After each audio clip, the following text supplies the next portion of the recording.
This program is brought to you by the partners of A Rood Awakening International. Help others find truth. Support A Rood Awakening International today. Grown-ups complicate things. We think too much. We analyze too much. And in the process, we miss the point.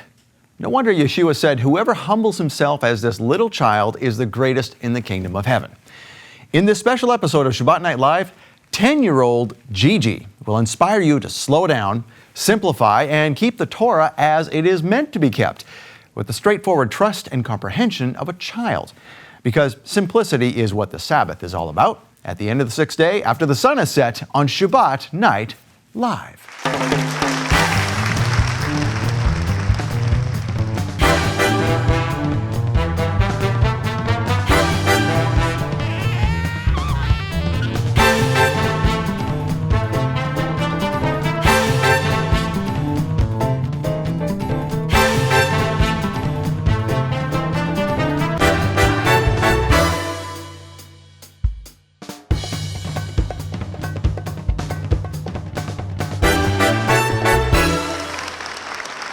Well, Shabbat Shalom, Torah fans. Welcome to Shabbat Night Live with Michael Rood.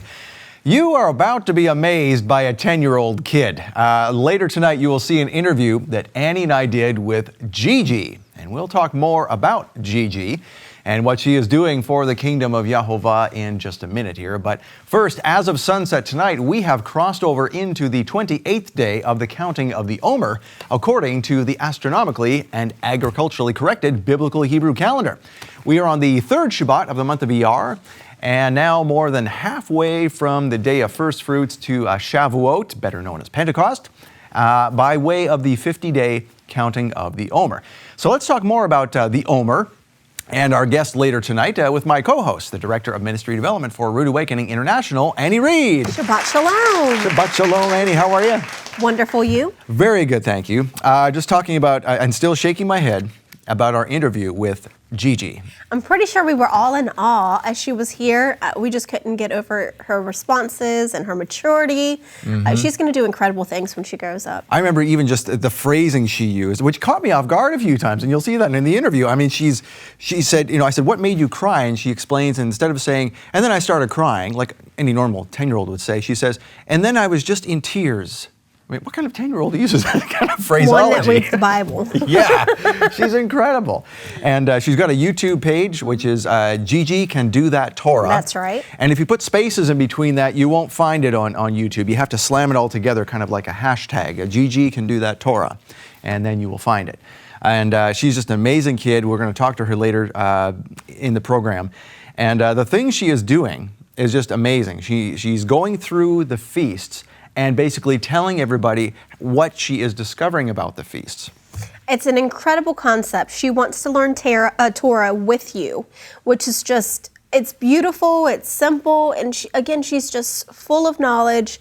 Her mother is doing a tremendous job with her because her mother, which we don't want to spoil too much because we're also doing an interview with her mother later on in a few minutes. She was once an atheist and found Torah. She skipped the whole Christian middle part that most of us experience. But incredible testimony from them both. They've been keeping Torah for about 2 years and have more knowledge base than some of us that have kept it for more than a decade. Yeah, they're really into it, and you'll see, like Annie said, the interview with Gigi and her mom, Tiffany. Yes. You'll see that first, so you sort of get an introduction as to who these folks are, and then you'll see the interview with Gigi. So it's a special way we've organized tonight's Shabbat Night Live so you can get a full picture of this wonderful family. And they are doing videos on the feasts, and of course, the Omer is part of that. And we just mentioned that we are on the 28th day of the Omer now. Counting of the Omer, if you've never done it before, what it is basically we're counting the days from the day of first fruits is when, Yeshua rose from the dead, until Shavuot, or Pentecost, when the Holy Spirit was given. And in between there is 50 days that we are commanded to keep in Leviticus 23, verses 15 and 16. And that's why, if you'll see in the book of Acts, that's why all the believers were gathered together. That's what they were doing. They were celebrating the closing of counting of the Omer into Shavuot. So if the disciples did it, we should do it too, and it comes from Leviticus. It's just a simple commandment in the Torah, Leviticus 23, verses 15 and 16. They're our example, after all. So we're excited to count the Omer with you. I know you're putting up a banner every single day that counts down the Omer. Visit our website. We'd love to do this with you. Again, we're a community here, and we love that you are part of us, and we love that we have your support in everything we do, especially the love gifts. Yes. It's the start of a new month. We have an incredible love gift offer. The teaching in itself, for a donation of $50 or more, it's the wisdom of Stephen. It's a really neat story because everybody thinks, oh, Stephen, he's the first Christian martyr. I know that story. Well, I thought I did too until I watched this episode with Michael. It's not what you think. He was not being stoned for his faith. I'm not going to give it away. He was being stoned for something else. And you'll see that Stephen's life mirrors Yeshua's very much so, because they weren't trying to kill Yeshua for what, for being the Messiah either. They were trying to kill him for something else too. So it's a great teaching, the wisdom of Stephen. And why we call it the wisdom of Stephen is because he was telling the people to break free of something. And that is great wisdom, because we can get ensnared in that type of thing even today. The very same thing that Stephen talks about, believers can get ensnared in today, especially if they're searching out the Hebrew roots of their faith, because there's a lot of entrapments there. And you need to watch this teaching if you're first starting on your journey, because it will really help you stay away from those type of things. Well, and also with this teaching, for a donation of $100 or more, you don't want to miss out the opportunity to receive this beautiful book. It's the 70-year anniversary of Israel, and it talks about Israel's history as a nation. It has incredible pictures. It's very high quality, wonderful storylines. It gives you dates and what happened that shaped that country today. Quotes and messages from leaders. It's a beautiful piece. It's, again, for a donation of $100 more, only available in May. This is something that you want on your coffee table, something that you want to share with friends and family, and even just among yourself. Definitely a piece that will live with you for a very long time. And we're excited to celebrate the 70-year anniversary with Israel. Yeah, it's fabulous. The 70 years, and so much has happened in that 70 years. I know Michael put out a video not too long ago about Israel and their anniversary. So I'll be sure to watch that on our YouTube page. And so much, as we were researching some things as to what has Israel accomplished in the last 70 years, you'd be very surprised at the innovations that have come out of Israel. I mean, even it's something we use every day, computers. The Intel computer chip, made in Israel. Did you know that? And also salination, or desalination, yes. That is, taking seawater and making it into drinking water. Eventually the whole world's going to have to look at this, because there are water shortages. And Israel is already an expert at it. They have the world's largest, to my knowledge, desalination plant. It's amazing that God has really taken a very small country, one of the smallest countries in the world, and has turned it so that it's so successful and innovative and creative. We do have a lot of inventions that come from Israel, but there's also a lot of good, helpful attributes that we can learn from them. Okay. They never quit. They imagine living in a country where there's constant terrorist attacks. And we have prayer requests, and I wish that I had brought it on stage since we're talking about Israel. We had a prayer request from Israel, from partners that live in Israel, asking for their safety. Really? Right now, tensions are really high. Again, it's the 70-year anniversary of Israel, and so there's a lot of attention that's being played there. But even with what's going on in Syria, it's affecting people in Israel. So we had a prayer request for the prayer of Israel and all of its inhabitants, which we stand with, because we can't imagine being surrounded by enemies on a regular basis and living everyday life. Yeah, that's literally, if you look at the United States, it's not unlike Israel being like California, for example, and not even big as California, but and having all those states around California threatening you at all times. These are your neighbors, folks you'd like to be friends with, but certain folks in those areas don't want to be your friend. That's right, a walking distance away. And even with the neighborhoods in Israel, it's not all, Jewish per se, and so even having neighbors that are constantly in fights.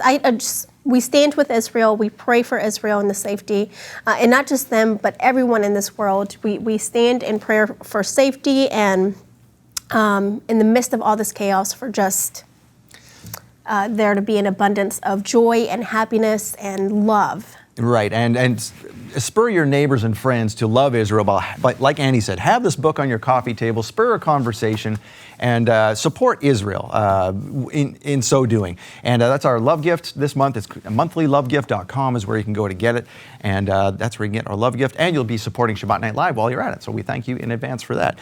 Now, prayer requests. If you have a prayer request, send it to us at roodawakening.tv/prayer, or you can call us at 888-766-3610. You can talk to Annie or one of her team, and they will literally pray with you on the phone. You're not going to get a machine. You're going to get someone who will pray with you. And that's the whole point of calling in to pray. And if you'd like to have others around the world pray with you, go to the website that I just mentioned, and you can submit your prayer request there online, and folks can pray for you. And when they pray for you, they can check a box, and you'll get an email notification saying, hey, someone prayed for you. Mm-hmm. And we have, it's not uncommon to see upwards of a dozen people praying for each individual prayer request on our page.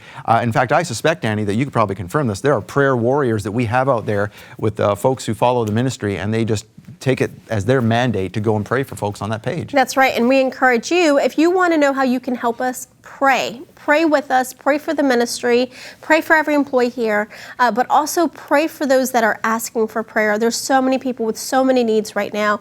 So visit our prayer page and click on prayers that you are praying for. It's really encouraging when you have a notification in the middle of the night knowing that somebody is lifting you up. It's definitely enjoyable to wake up to. Yeah, and very encouraging, yes. And we have some prayer requests right from that page in front of us right here that we'd like to bring to your attention. One is from Deborah. Deborah says, please pray for my mother, Sylvia. She has a very serious lung problem. She has not smoked during her life. She's not done anything to bring this on. She just has this lung problem out of nowhere. She is a faithful servant of Yehovah and a supporter of Rood Awakening International. Please pray for her. We will definitely do that for you, Deborah. And another one from Jean.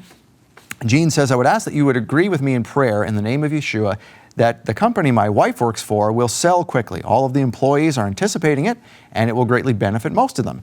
They are laying off, however, several other employees, and now they are receiving unemployment. Please agree with me that that all these people would find other employment very quickly. Yes, we will definitely do that for you, Jean. I have one from Yvonne. She asks for prayer for healing on a couple of autoimmune disorders that she has. The latest one, is causing her severe vision issues and balance and paralysis problems as well. She works full-time and is on the computer and needs a solution because it really is debilitating her ability to work. So we will definitely pray for you, Yvonne. Okay. Well, and if you have a prayer request as well, again, go to our prayer page and put it up there. And right now, we'd like to pray for the folks that we've just highlighted here. So, Annie, you mind if I pray? No, not at all, Okay, please. would you pray with us? Yehovah, we thank you for these folks. Thank you that they have had the wherewithal and the guts to go out there and put their problems out and say, help. I need help with prayer. And so, Father, I know that you have appointed prayer warriors all over the world and watching right now to pray for Deborah with her mother's problem with the lungs, and for Gene, for his wife's company. And also for this person who has severe problems from autoimmune disorders that are affecting their work. I pray that you'd be with each and every one of these people, and that you would just heal them where healing is needed, and bring restoration and patience to those who are waiting for the right opportunity for you to plug them in for new employment. And I know, Father, that you work on your timing, and it's not that you're on our side or somebody else's side. We need to be on your side.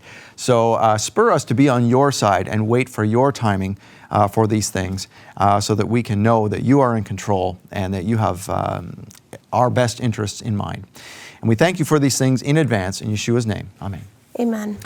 So, A Little Child Shall Lead Them. Again, you want to get this DVD. It's incredible. Yep. You will not believe the interview that we had with Gigi. You will love her as much as we do. I tell people when we did this interview, I'm looking at this little 10-year-old kid, and I'm looking in her eyes when she's answering my question, and I'm seeing a 30-year-old in her head, because this is not a typical 10-year-old kid. Now, Scott and I did the interview with Gigi, but she did have some opportunity to sit down with Michael while she was here, the few days that she was here, and interact with him, and Michael had lunch with them. Again, they just met various times, and he himself was impressed. He loved Gigi. He loved her enthusiasm, but also her concept of Torah. We complicate it sometimes as human beings. Yes. We overcomplicate it as adults. And sometimes she's just like, if the Torah tells me so, then I must do it. And it's as simple as that, where we are always constantly trying to find ways around it and you'll find out that some things that she held very dear in her life, she gave up because she realized herself, no one told her to do it. It was her idea to forego these things, which you'll see in the interview, based on what she knew about the Bible. Mom didn't tell her to do it. She said, Mom, we need to do X, and you'll see it. Very amazing. So, coming up, the one and only episode with Gigi. It's called A Little Child Shall Lead Them. Again, this kid is going to amaze you.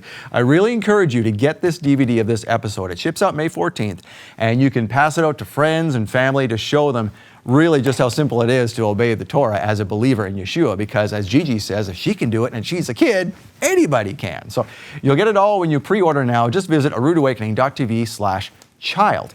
And don't miss out on The Wisdom of Stephen with Michael Rood, that one right over here. You'll also get that anniversary book that Annie talked about of the 70 years of miracles in Israel.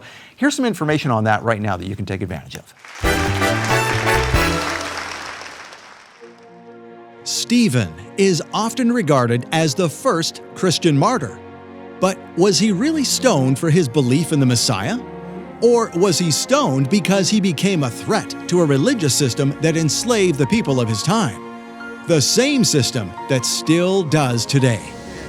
Michael Rood reveals little-known background to Stephen's final words, a history lesson of Israel's sins and his rebuke of the Pharisees' corruption.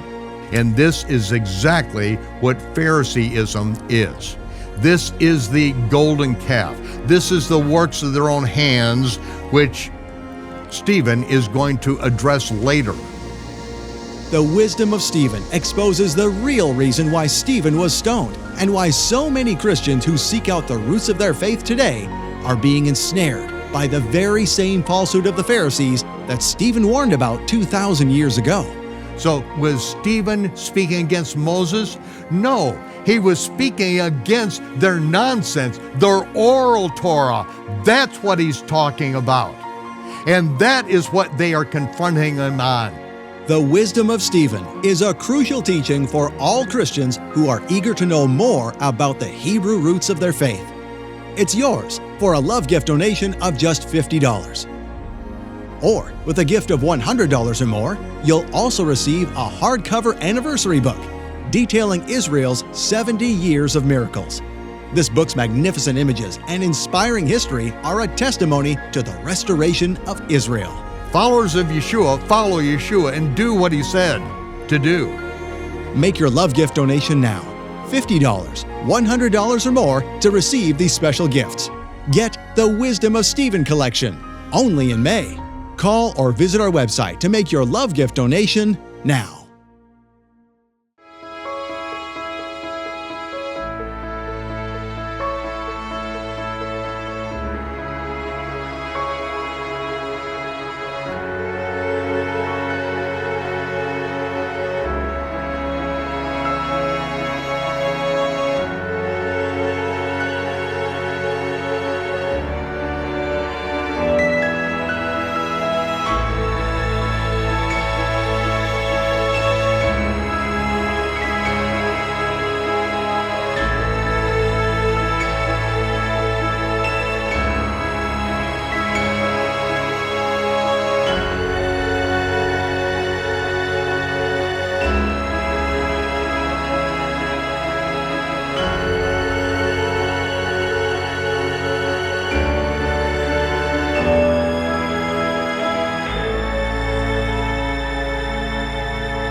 Welcome back to Shabbat Night Live's question and answer segment. We're doing something a little bit different this week, and we actually have two guests that we're going to do a question and answer segment with.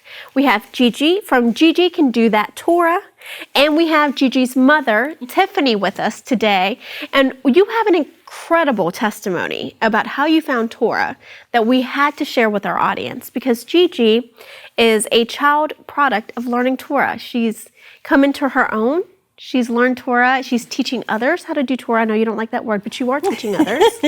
And but it all started with you and with your leading. So tell us a little bit about yourself. Well, I was raised, in my early childhood, I just had various family members take me to church occasionally. The one was Catholic, one was Lutheran, one was, they're kind of this smorgasbord. And then my mom joined a Seventh-day Adventist church. So I was raised in the Seventh-day Adventist church, and I went to one of their church schools in elementary school. But I ended up leaving the church, didn't make sense to me, and started identifying as an atheist in my teen years. And that was true for, 25 years or so, until I started to reconsider the possibility that I might be wrong, and read some people's writings and decided it was time to actually read the Bible and evaluate it on its own merits. So I started reading and thought, well, I need a better calendar if I'm going to really be able to figure some of this stuff out. So I went looking for a biblical calendar and came across Michael Rood and watched a video with him where he said something, and within a few minutes he said something about the feasts of the Lord, which was a completely new thing to me. I'd never heard of this. So I turned him off and I went to Google and I Googled Feasts of the Lord, and it referred me to Leviticus 23. And I read it and just had a very profound experience there. I started crying. I felt compelled to do the feasts. I didn't know how to do them. I didn't know if I was supposed to do them, but I knew that I was going to. That was your aha moment. Yes, and I'd sort of been on the fence for the last year, unbelieving, but after that, my faith has been very solid. And that's at that very same time that you were learning about the feast, you were actually having an epiphany yourself and questioning Christmas as a 9-year-old child. Yeah. You had a bad feeling about it, and you wanted to know what was happening, so you prayed. You said that was the first time you prayed?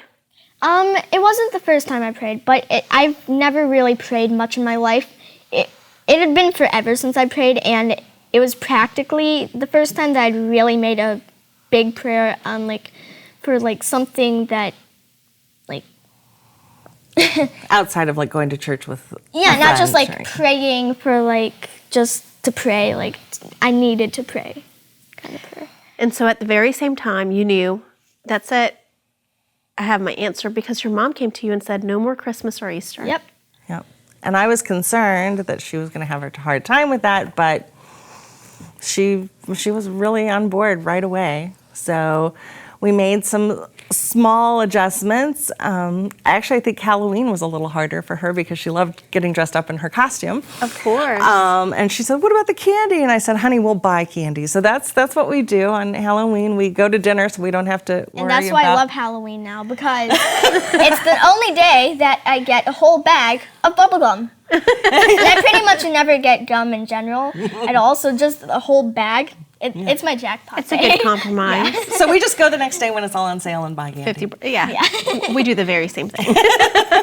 No, but it's a good compromise for your family too. But it's in reference to Halloween, everybody says, "But my child dressing up." I'm like, look, you can have a costume party any other time, any other day of the year. Why does it have to be that day? Right. And a day that is very significant to the Occult enemy. people. Mm-hmm. Yes. So now your husband is not quite on board. Not at all. But he supports this to an extent. He allows you to. He's certainly not fighting us on it. He's not the type of person to really fight us on things, but he does make fun of us and make jokes. He does a lot of that. That sounds like my father, who now keeps Torah, by the way, after years. Wow, that's great. That's great. I think he thinks that I've lost my mind, really. But when he married me, we were both atheists, and I know he feels like this was not in the brochure. So Certainly. yes. No, but it's a beautiful thing, and it's wonderful that he's not fighting you on it. That you don't have that pull at home because you homeschool. Yes. And so you probably put a lot of Torah curriculum into some of her. We do our formal Torah study as part of our Bible study, but it comes up as part of our conversation in when we talk about history or really a lot of different subjects, it comes up. So. And you actually teach her and a friend Bible study every Friday night. Yes. Yes. Okay, so I'm interested because we have a lot of families at home that do have that difficulty of teaching children because there's not a lot of Torah observant material out in the world right now. Yes. So what do you? So you do Torah portions, or what exactly we do Torah portions, although we're not staying on the same schedule as like the traditional Orthodox, right. Jewish. We're dividing them up the same way because it's an easy way to divide it up. But we started at the beginning of the school year because it made sense for us to do it that way. And some weekends we're not able to do it for a variety of reasons, and we just skip those weeks. We don't like try to squeeze them in somehow. So so we read the Torah portion and we talk about it, and I make a craft and the girls complete the craft as a way of, it's fun for them and it helps them remember. And this is our first year doing it, so we're really just learning all the stories that go with them, but then I assume that each year we'll be able to go at a little bit deeper level. Absolutely. So Gigi started her own YouTube channel a couple years ago, or a year ago, a little over a year. Only a few months ago. Oh, a few months ago. Excuse me. Yeah. So Gigi started her YouTube channel a few months ago, and she wanted to teach others or learn with others how to follow Torah. Is that correct? Tell us a little bit more about your YouTube channel. Well, it was originally for kids, but now that I've thought about it, it's not for kids. It's for anyone who wants to learn about Torah and just to be part of Torah with all of us, and just anyone who's interested or just anyone who's looking for anything about the person out there who has made this world. Now, what did you say when she asked to start a YouTube channel? Well, originally it was just, can I have a YouTube channel? And I kept saying no because I had visions of all sorts of horror scenarios. Like a normal mom. Yeah. And I was concerned about her safety on the internet, and I was concerned about her getting overly wrapped up in popularity and perhaps doing things she wouldn't normally do in order to get views or that kind of thing. But when she suggested the possibility of doing a YouTube channel about Torah, I thought, well, you know what? I think I could get on board with that. So the only rule is that I have to see the video before she posts it, and she can't tell her last name. So Good rules. yeah, but she's done a great job, and so far most of her viewers appear to be adults. At least the ones that are commenting are adults, but they don't seem like creepy people. They're all We so seem like nice. Torah people, yeah. They're all so nice, and they're just so supportive, and I love that. And I've only gotten likes, no dislikes, no mean comments. I had one question. It was, does my mom help me with my YouTube channel? So the answer to that is no, not really. But yeah, that's pretty much it. All of my comments are just really, really nice, and it just makes me happy that they're following with me, and they're following with me the way I wanted them to, and I like it. It's It's encouraging. So, atheist to Torah observant, you Yes. skipped the whole middle of being a Christian and being Yes. flooded with all that theology that was inaccurate. Yes, and, well, I think it was easier this way. Oh, I'm sure it was. People act like, well, wow, that's a strange jump, but I think it's actually much easier to come from a state of not believing to saying, okay, I'm going to read the Bible and evaluate it. I actually told my mother at one point, I'm going to read this as if I just landed on this planet and someone handed me the book, and I know nothing about anybody's commentary on this book. I'm going to read it for itself. And I think that was a great way to go because it made the notion of Torah not having been done away with much clearer. It was really easy to accept those concepts. It wasn't a struggle for me. So. Well, Tiffany, Gigi, we're so grateful that you joined us for Shabbat Night Live. Tiffany, we are so proud of your daughter. I know you must be proud. We're anxious to see what the future holds for her. And for you, you're doing an exceptional job teaching her and leading her on the right path. So thank you so much for joining us on this segment of Shabbat Night Live Q&A. We look forward to having Gigi on with us later this evening. Grown-ups complicate things. We think too much, we analyze too much, and in the process, we miss the point. No wonder Yeshua said, "Whoever humbles himself as this little child is the greatest in the kingdom of heaven." In a special episode of Shabbat Night Live, 10-year-old Gigi will inspire you to slow down, simplify, and keep the Torah as it is meant to be kept, with the straightforward trust and comprehension of a child. I can do Torah, and you can too, because I'm a child. And if I'm doing Torah, and I've only been doing it for 2 years, if I can do Torah, then anyone can. You will be amazed at the candor, brilliance, and profound wisdom in this awe-inspiring conversation with Gigi, a conversation fit for the end of days. It's a big jump. It is. You really need Yehovah to be guiding you.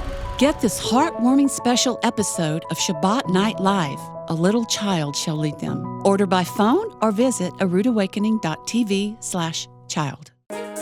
Whether you are an executive producer, ambassador club member, or a faithful giver, supporter, or viewer, thank you.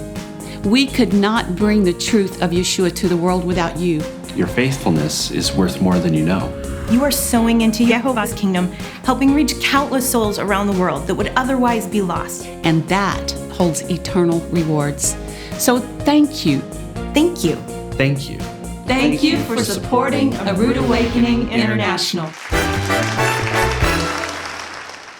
Traditions that we inherited from Babylon through Constantine have us occasionally with a little plastic cup and a little round wafer in a church service having what is called communion. But Yeshua was not having communion with his disciples. It was the last meal before his crucifixion, which happened at the time the Passover lambs were being sacrificed the following morning. Yeshua took this opportunity to explain something that had been embedded in the Israelite culture for then over 1,000 years.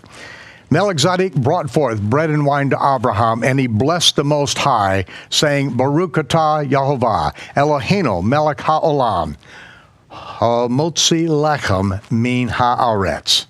Blessed are you, Yehovah, our Elohim, King of the universe, who brings forth bread from the earth. Yeshua said, this represents my body, which will be broken for you. As often as you do it in remembrance of me. And so we break this bread and we do it in remembrance of him. Likewise, Yeshua took the cup and he blessed the Most High with that blessing that Melchizedek blessed the Most High. Baruch atah Yehovah, Eloheinu melech ha'olam, borei pari hagafen.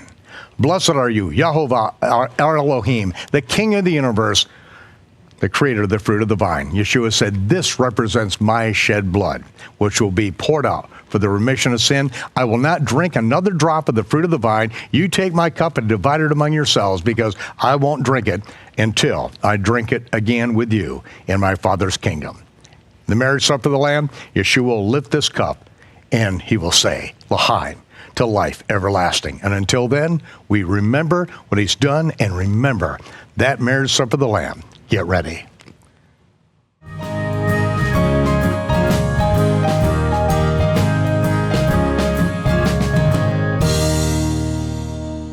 If you're watching this, usually it's because you've got questions and you need some answers, or maybe you've been sitting in a church pew your whole life and haven't got the answers that you're looking for there, so you go searching.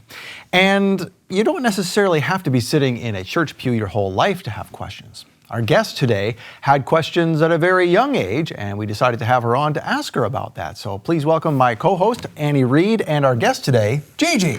We're so happy to be here with you, Gigi.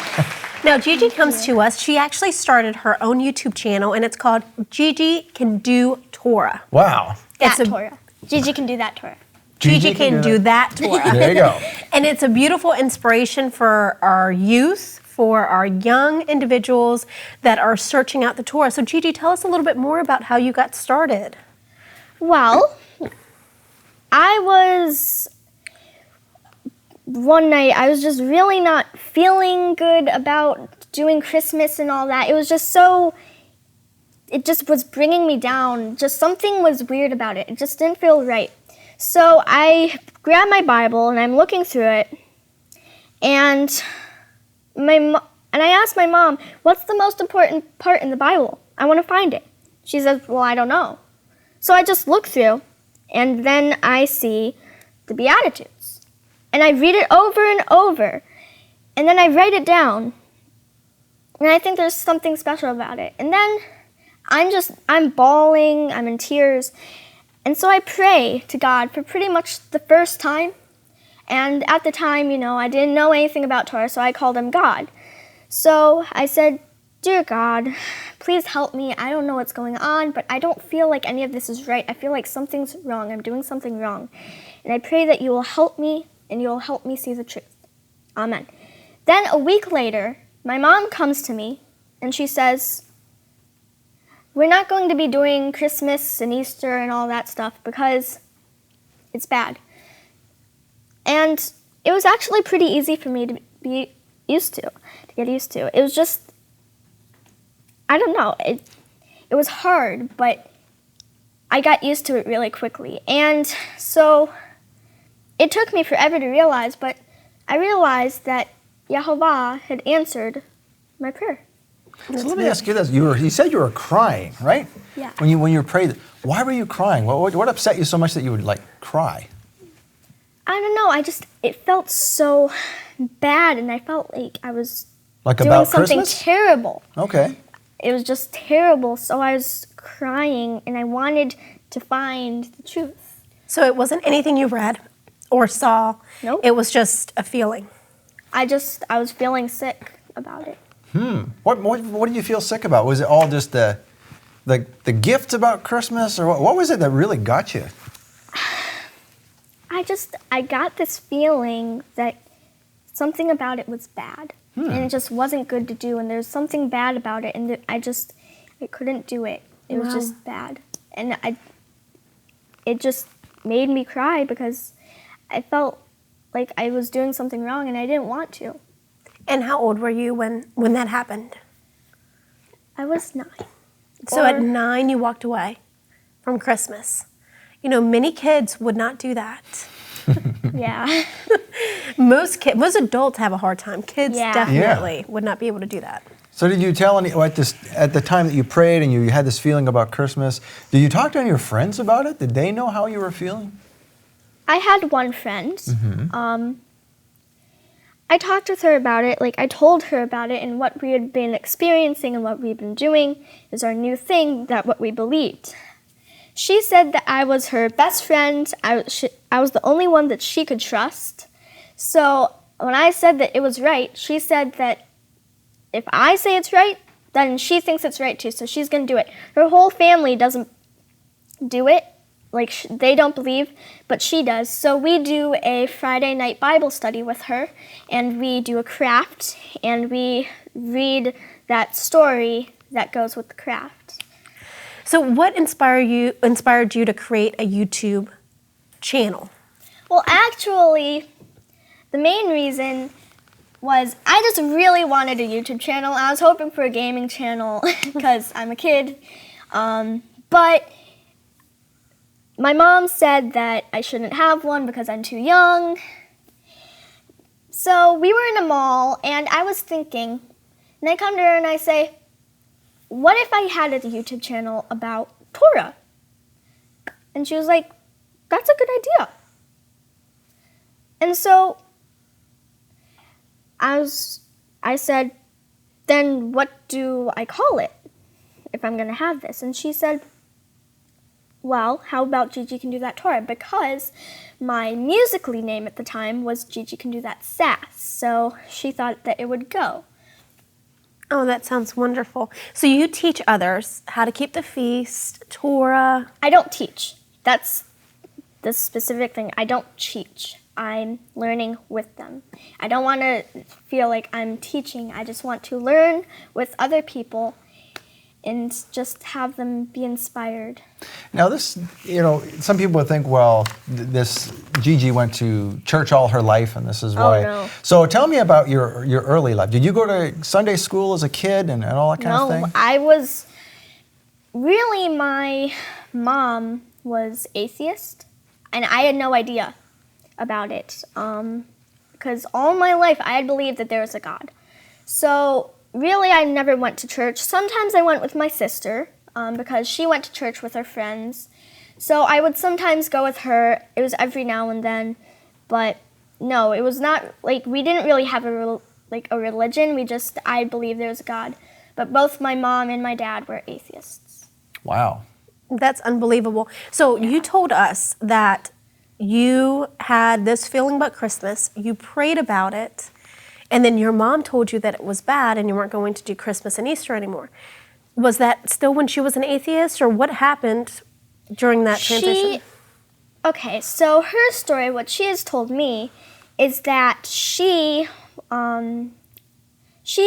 was just looking for a calendar, because she was looking for different calendars for things, and she comes to you guys. And she watches one video, and 5 minutes in, she sees Michael Rood say something about the feasts of the Lord. And she's like, what's that? I've never heard of this. And so she looks it up on Google, and she finds some things from Leviticus. So she opens her Bible, and she looks in Leviticus, and she starts bawling, and she has this special experience, it's pulling her towards it, she's a magnet, and there's another magnet that's pulling her towards it. And and she said it was so strong that she felt like she needed to do it, and that she couldn't not do it. She just had to do it. And so she did some more research on it, and that's what got us to Torah. So once an atheist, now a Torah keeper. My goodness. It's a big jump. It is. You really need Yehovah to be guiding you to have that happen. Do you remember when your family started eating kosher, eating differently than everybody else? Yeah. We do kosher now, because obviously we can't eat pork and stuff like that. So we actually eat our own marshmallows that's made with either carrageenan. We have small ones that are made with carrageenan, which is a seaweed plant, instead of gelatin. And then we have the bigger ones are made with beef gelatin. And so then we have some other kosher things like beef pepperoni and beef bacon, stuff like that. Mm-hmm.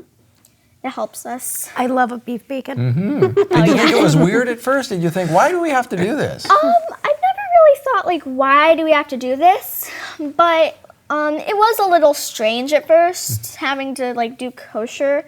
And, eating, some of the kosher things, it was way different for me. But the beef bacon tastes just like regular bacon, that's for sure. So, what was the first thing that you did that was Torah observant after you learned Torah? It was probably not doing the feasts. Doing the feasts and not doing the other things, and I think keeping Sabbath.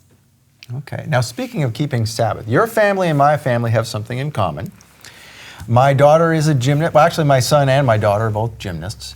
And you're a gymnast now, but... I used to be in competitive cheerleading. Right. Yes. Now, why did you quit cheerleading? Because all the competitions for cheer were on the Sabbath. And it's not it's not work, but it's not rest. So, and we also had some practices that were on Friday nights. We were getting sick to our stomachs about it. And I finally told my mom, it's not a choice. We don't have a choice about it. We just have to quit. We can't do it. Because my mom had already decided we were gonna quit next year. We weren't gonna do it next year. We were still gonna finish this year, because we were invited to the biggest competition in the whole entire world for cheer. And you have to get an invitation to that, and we got it. It was my first time we'd ever won, but we quit before then, instead of going, we came here for Passover. That was last year. Yes. Okay. And that was an epic Passover. Oh, yeah. It was fun. So you quit cheer because the competitions were on Sabbath. That's a real testimony for most of our partners out there. I think it was probably the hardest part about Torah, and still, when I think about it, it makes me sad, but knowing that I'm doing Torah instead makes me feel happier, and it makes me feel like I'm doing the right thing, and it's much better. So how did you explain that? Because I know with a cheer group, you all kind of, you rely on each other. If one person quits, then what happens now? So when they say to you, Gigi, why are you quitting? What did you tell them? What we did is we told our coach that we're going to quit once they find a replacement, because we had a competition that next week in Ohio. So we said, once you find a replacement, then we will quit. And if you don't find one before this competition, we'll do it, and then we're going to quit. So it was a miracle. In 10 minutes, they made a post saying, we have found a replacement. Gigi is no longer going to be on the team, but we are going to have a new person on the team. That sounds like something Yehovah arranged for you. He said, "Don't you just do what's right, I'll take care of the rest," huh? Well, that's very cool. So we're going to talk more about your videos a little bit later, but I want to know, okay, so you star in these videos on your YouTube page, if that's what you want to call it, and as you learn with others, you don't teach, right? You said you learn with others. So how are you doing it? There's other people that go, how is she doing this? Do you have a camera? What's your setup? Really, it's just a Kindle Fire, because we have a camera. It's really not charged. We can't charge it. We haven't used it in years, and I don't know how to make it work, and everything. So really, I just use my Kindle Fire, and for all the editing and stuff. I really can't do editing, but for the thumbnails and stuff, I just take a picture, I color it all one color, then I do a ton of filters, and then I put on the words, and then that's it. And I'm looking for some editing apps to see if I can use them to edit my videos, to make them shorter and stuff, but yeah, at the moment, I can't do any editing because it doesn't work on my Kindle. Anybody can do it. Do you hear this? You can do it. You can teach others Torah just as Gigi is. Because this is actually what I say at the end of my videos before I say goodbye. I say, I can do Torah and you can too. Because I'm a child. And if I'm doing Torah, and I've only been doing it for 2 years, if I can do Torah, then anyone can. Because Yehovah made it that way so that we can do his Torah, because he wants us to do what we want for him. Amen. It's a better lifestyle. I mean, that's what he wants. He wants us to live a lifestyle that is, according to his word, the best that we can be. And that's all outlined in the scriptures. And he said that these, when he gave the commandments at first, he said, this is not hard for you, right? And there's kids, there were Israelite kids. Obviously, they got it. And Yeshua said that you must become like a child, right? And take away all that complicated stuff and just do it simply, right? And that's what you do in your videos, right? Yeah. So what is the most difficult concept for you to understand in the Torah? Is there one? Not really. It's all black and white, simple and easy. It's not simple and easy. It's I think it's easy to work on, but it's not just simple and easy. And I think Yehovah made it that way on purpose. So, yeah. Now, why do you think he made it a little bit more difficult? So that it makes it harder for the people to change the laws. Because that's what a lot of people try and do. They try and change the laws to make it so that it works with their calendar, not with his. And they've changed so many things that it's so corrupt now. Like Shabbat from the Christian church. It's now on Sundays for most people, if they do it.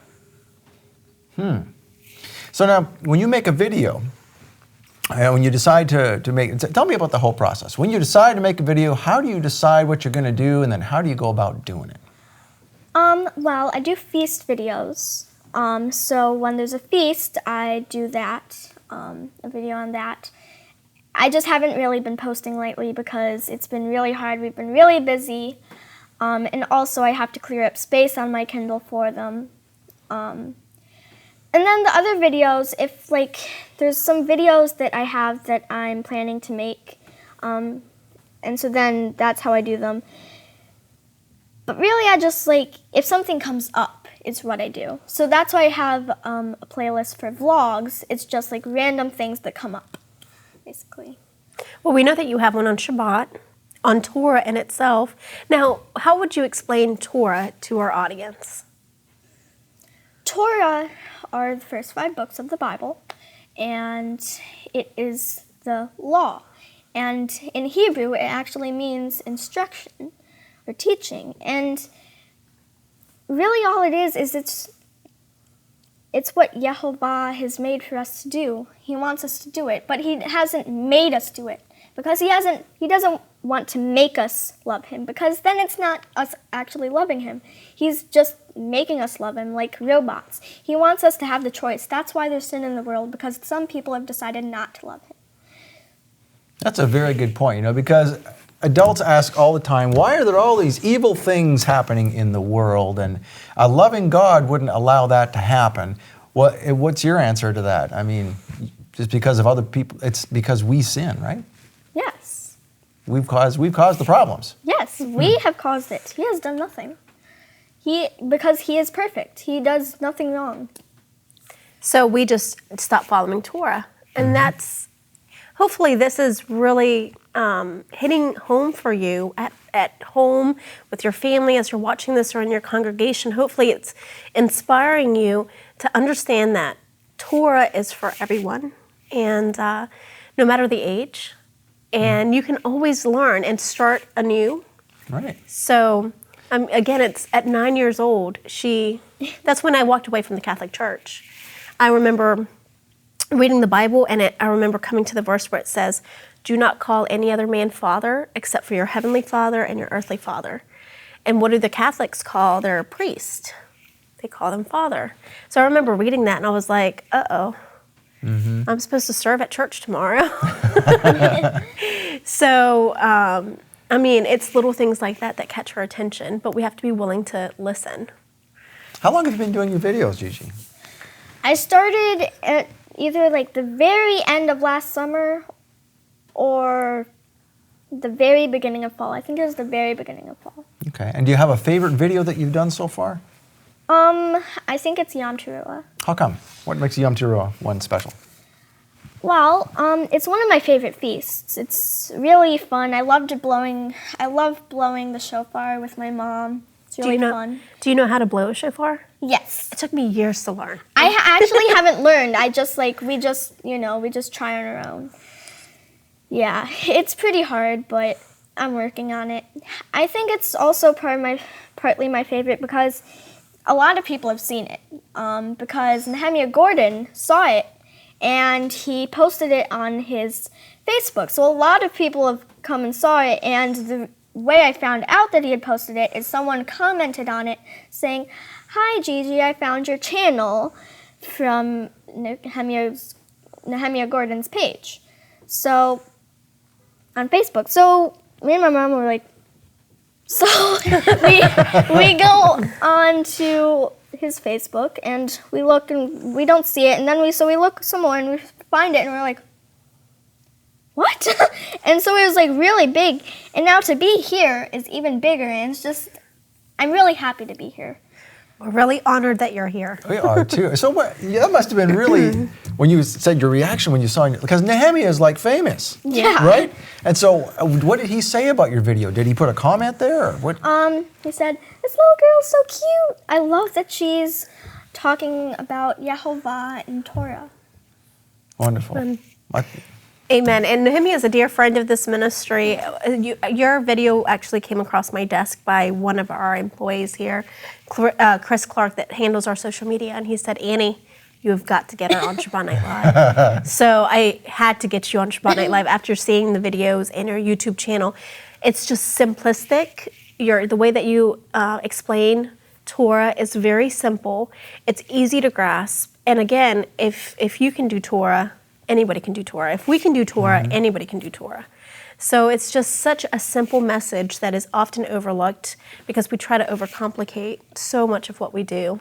Do you get any comments on your videos from kids, or is it mostly adults, or who watches your adults, mostly, because I think I do have maybe some kid watchers, but most kids don't have YouTube accounts, so I don't know if they're watching or not because, they don't comment and stuff. But yeah, all the people who have commented and liked so far are grown-ups. That is wonderful. Out of the mouths of babes, as the scripture would say, right? That's right. Yeah. The children will be teaching, not the least of these. So Right now, you say you're not teaching, but let me tell you, you're teaching. Yes. Okay, you're teaching these adults, and I think that's quite an honor that you're teaching them. So you're teaching adults. Do they ask you any questions in the comments? Have you had any questions you've had to answer? Not yet. Not yet. Okay. you will after this. Oh yeah. Oh yeah.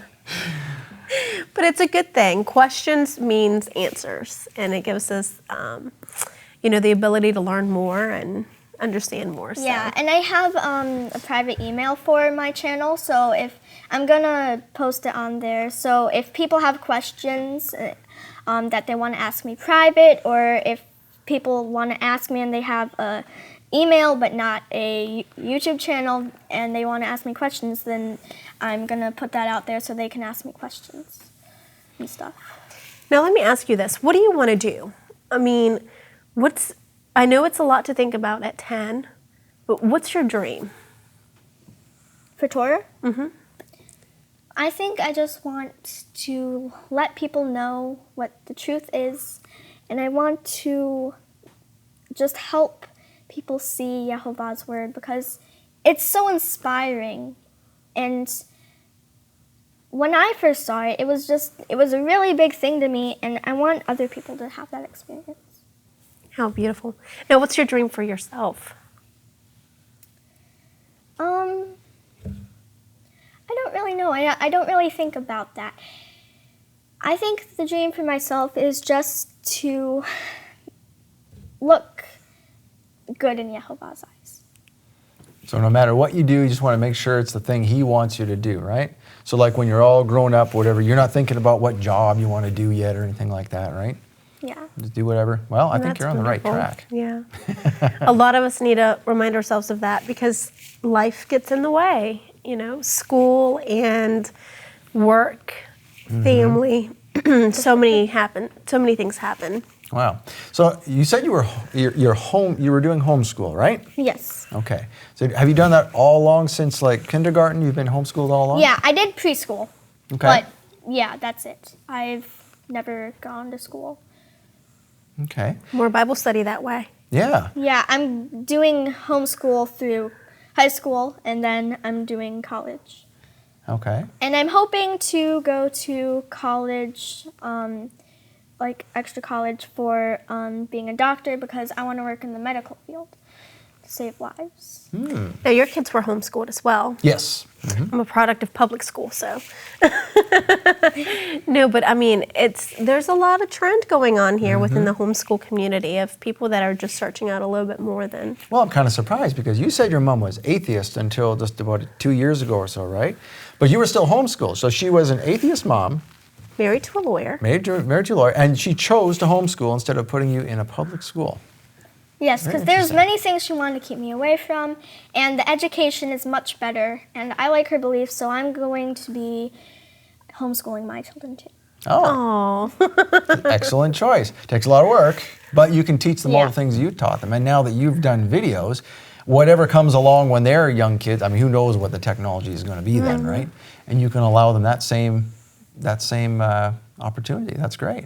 Well, we're talking with Gigi, and we have more to talk with Gigi in just a few minutes here. But this can only happen. You can only see Gigi on your screen because of you. You are the sole reason we are on Shabbat Night Live.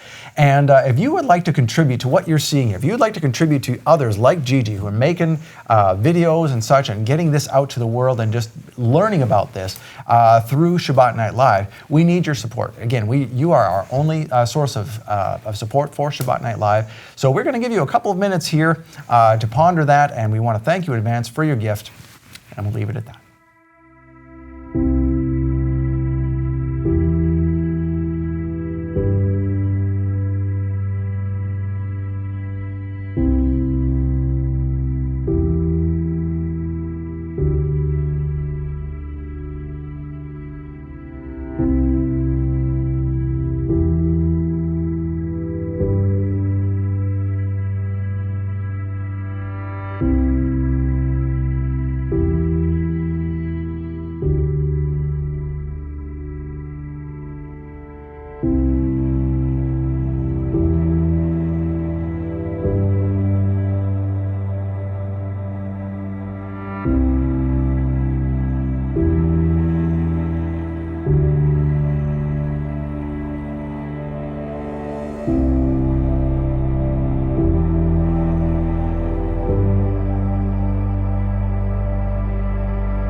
Our guest today is Gigi, and our co-host today is, of course, Annie Reed. So, Gigi, we want to talk more about your YouTube channel.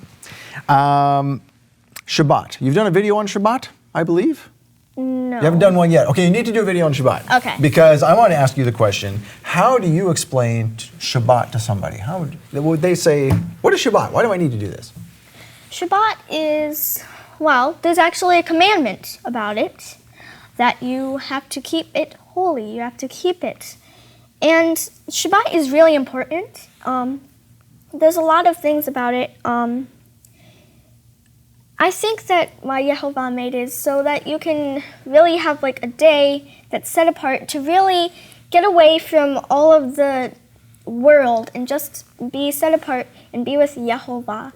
And it's really important because to be with Yehovah is really important, and really nowadays a lot of people don't really have that experience with him because they don't believe in doing it and being with him truly. But they really need to. So I think that's really important that they keep it. And yeah. Now, what do you do normally on a Shabbat, you and your family? Well, there's a lot of different things that we do. Sometimes me and my mom play a game that's related to Shabbat or something. Or I watch craft videos. I do a video on my channel or something like that. Now, you do a Friday night Bible study with a friend that you've known for years. And now her parents are atheists, correct? Or not believers? Well, they're not atheists necessarily. I don't completely know everything. I know her mom is sort of, she told us that she's a little, she does like Buddhism, stuff like that, a little bit. But yeah, that's all I know really about it. And they allow her to come over Yes. and do a Bible study with you each week. Yes, we do a craft, and we read the story that goes with the craft, to the next portion in the Bible.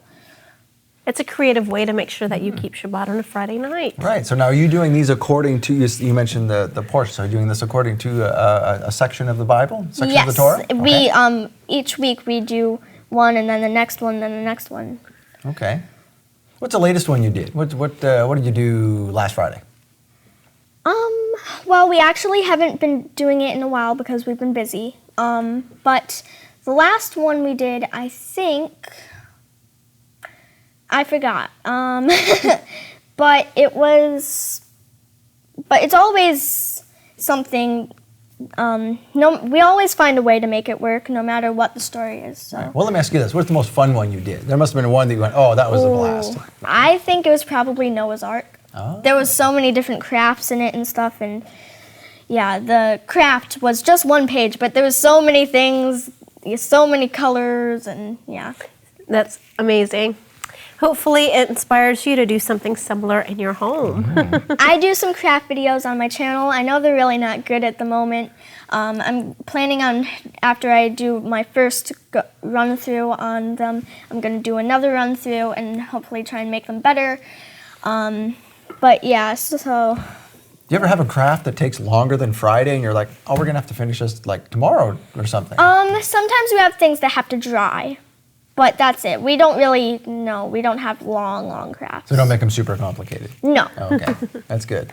Yeah, super complicated is not what we're supposed to be doing. The Torah is simple, right? Yeah, we used to do our Bible study with another friend of ours who lives in our neighborhood. They do Torah still, but they no longer do the Bible study with us.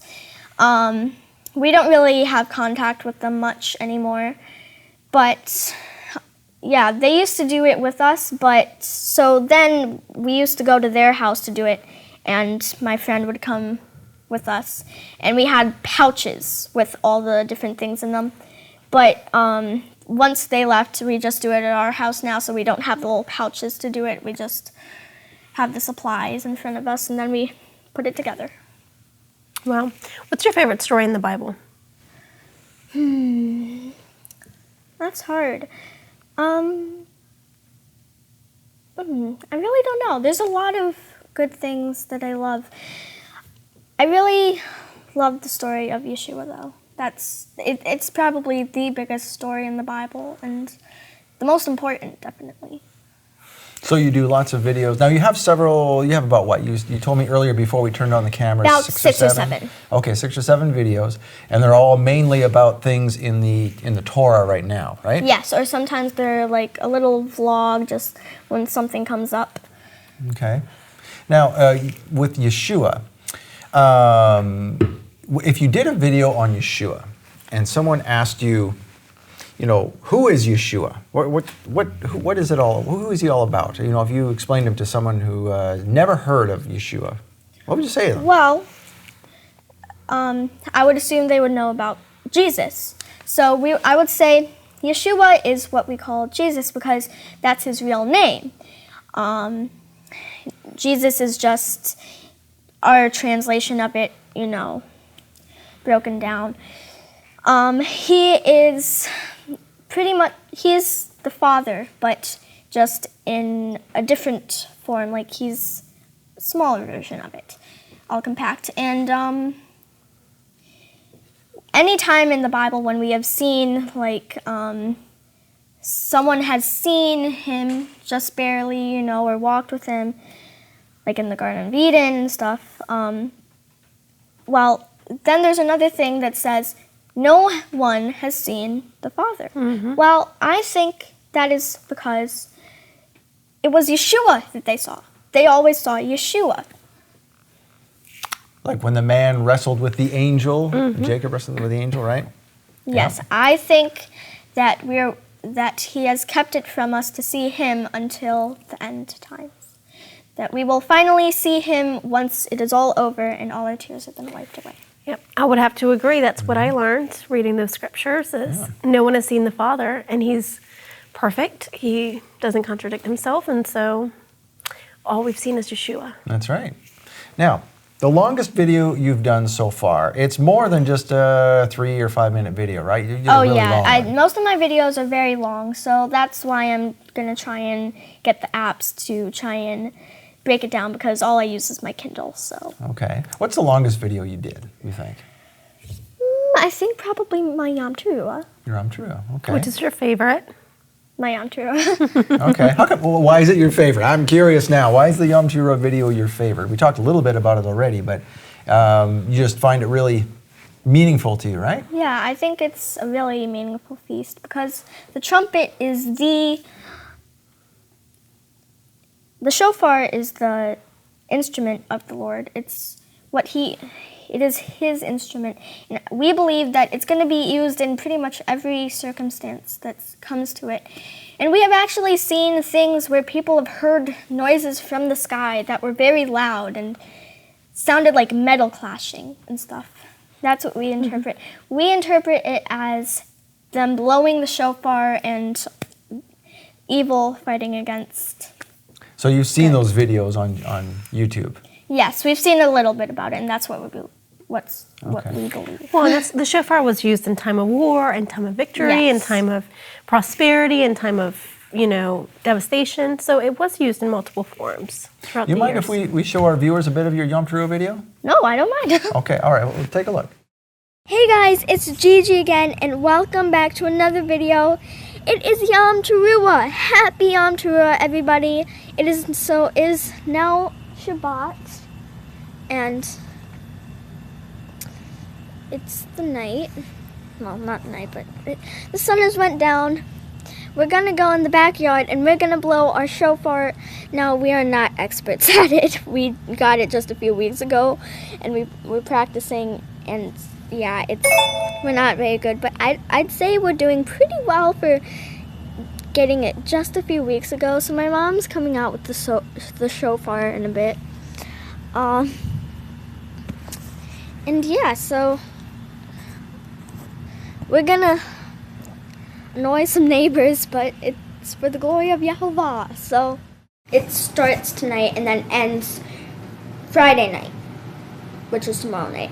But then we have the actual Sabbath, and so that starts that night. So it's just, like one big Sabbath. And then the next one is a different feast that is, so like we have the normal Shabbat, and then after that is like the feast, so it's on Sunday. And then the next two ones, like it's with so like the feast and then the normal thing. So yeah, there's a lot of feasts combined together kind of here in this one thing. So I hope you guys enjoyed this video, and I can't wait to see you in the next one. Maybe I'll see you like tomorrow. And yeah, I can do Torah and you can too. Bye-bye. Well, there's a piece. That's the piece of the Yom Teruah video from Gigi Can Do That Torah. Now, Gigi, we brought a shofar out here while your video was playing, and you said you know how to blow it. Yes. You want to give it a shot? Oh, I can't wait. Okay. It's been forever. All right, adults, pay attention. Oh!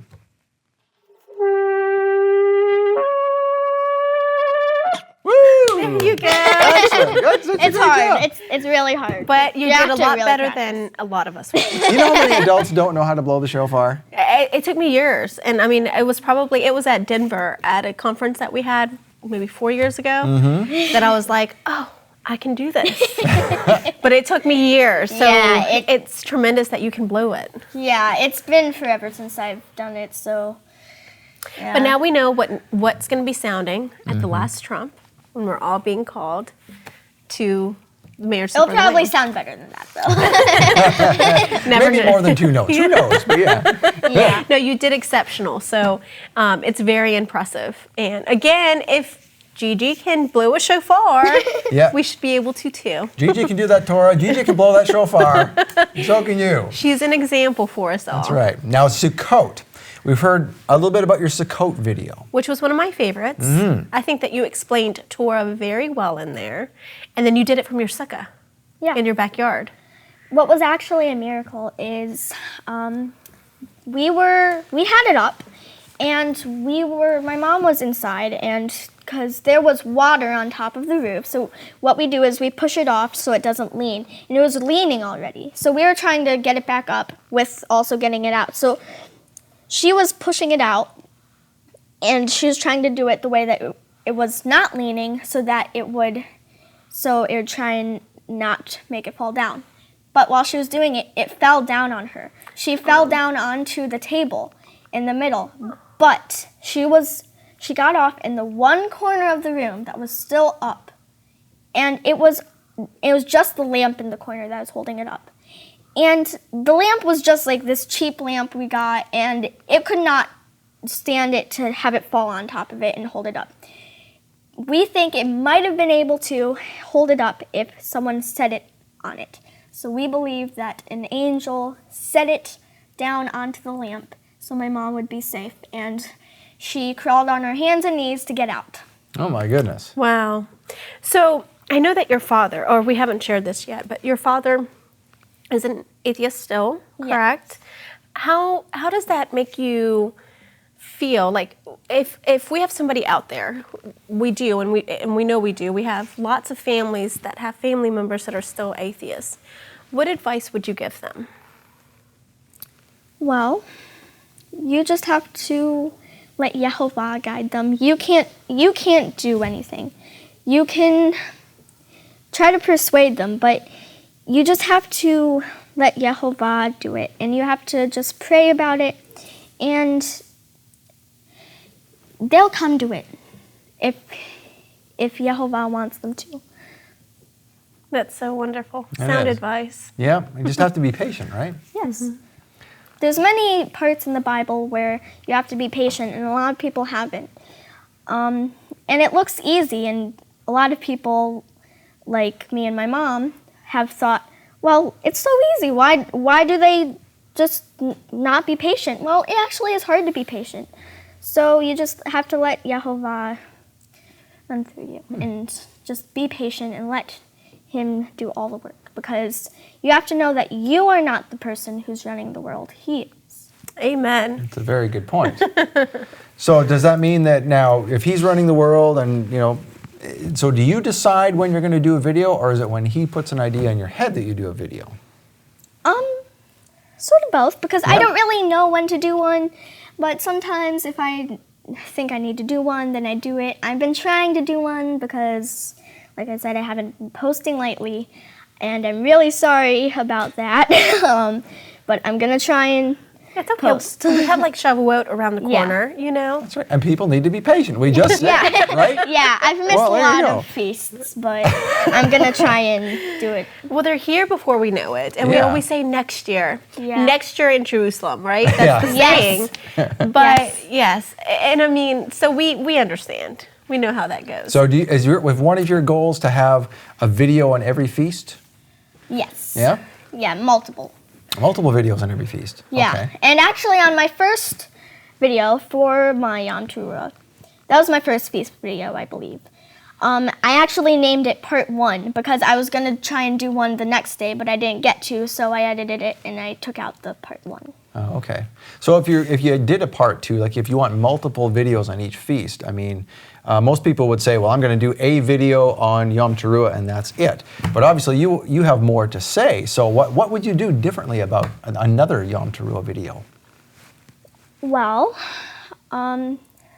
I just like it to be celebrating because I feel like people don't want to just be watching the same thing over and over again, because it's not just about like the teaching and learning about it. It's also about having fun with it and just like being with people. So I want them to keep watching them with me so that they can do the feasts with me, because that's the whole point of my channel, to learn with other people. Right, and so each Yom Teruah is going to be different. So next Yom Teruah you might experience something different and do a video on it. Is that it? Okay. Yes. Every feast day is the same way for me. I didn't do one single feast day the same this year as I did last year. Yeah. And I haven't. It's never consistent. So it's a very good point, and that's the part about learning and growing and learning not only the Torah but Yehovah. It's a consistent journey. Yes. So. It is. And the first feast, Michael teaches that the first feast that was in the Bible was the Sabbath. Mm-hmm. Yeah. It is the first feast, and it is a feast that comes around every week. Yeah, it's a weekly feast. Mm-hmm. Believe me, I take advantage of it. We have good food, we have good drink, we have great company, so I don't miss out on my Sabbath. Yeah. Have you ever thought about doing a video with your crafts every week?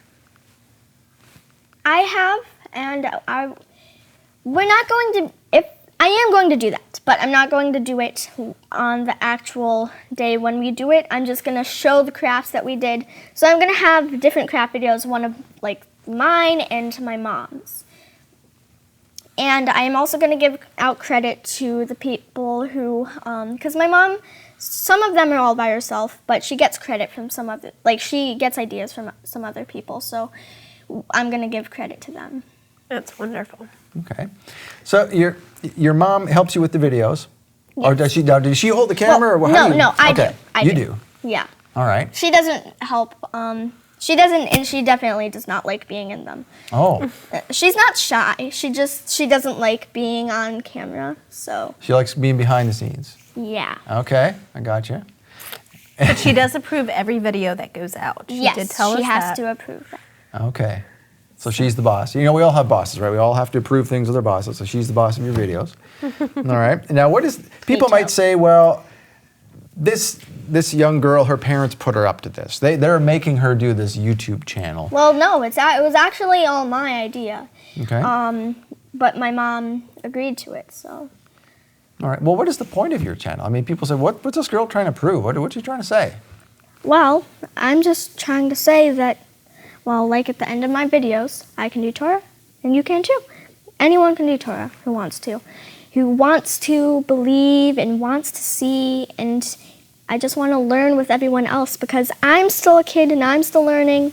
There's other people that are still learning, and I want them to learn with other people because for me, when I'm around other people who do Torah, it makes me so happy, and I feel like I want them to get that experience too. I want them to learn with other people.